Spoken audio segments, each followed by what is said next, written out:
stranglehold, says oil at $100 a barrel by year end is realistic unless we get serious about exploration and conservation.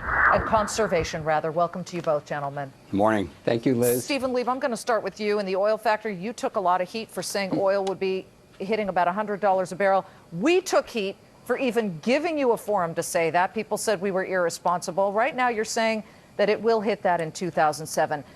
But you say you can thrive. We'll get to that in just a minute. But when are we going to see that number, and what's going to get it there?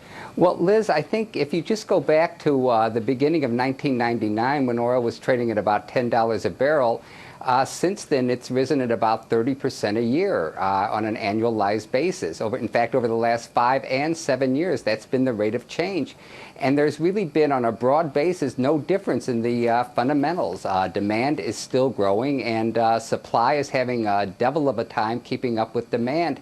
And I don't see anything that's going to change that. In fact, it could get worse. So 30%, I think, is a reasonable extrapolation, and that gets you to $100 in 2007, and it gets you to $200 in the next 3 or 4 years. Assuming that trend continues. But Craig, let me bring you in here. What do you think of $100 a barrel by 2007?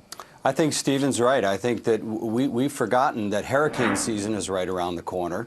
Iran is clearly moving towards nuclear weapons, and they produce, 4 million barrels of oil a day. You got tensions in Nigeria.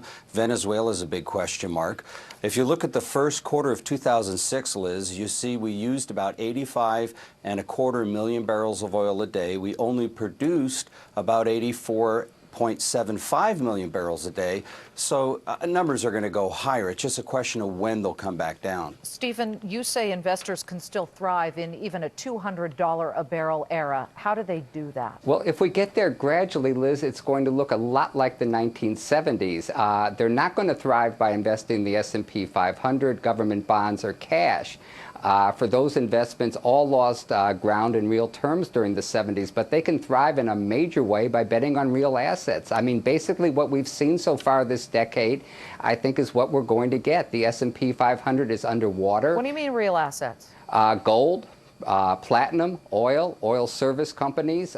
They compounded at about a 30% rate during the 1970s. They're going great guns right now, a little correction notwithstanding recently. Are you long oil? You're long oil, is that correct? Yes, we're overweighted in oil. How about you, Craig? Yeah, we're in the same position. And let me tell you, Liz, there's such a global expansion going on right now. The need for oil is going to be with us. Look at China's increase. But you're the one, Craig, who's saying that we need to go to conservation. Well, I believe we need a number of different things, Liz. I believe the move to drill the Outer Continental Shelf is a very positive move here in America. We need to open up the ANWR. We need to do a number of things to try and bring a little relief to these markets as the world continues to use oil. As we outline in Black Gold Stranglehold, we don't believe the world is running out of oil.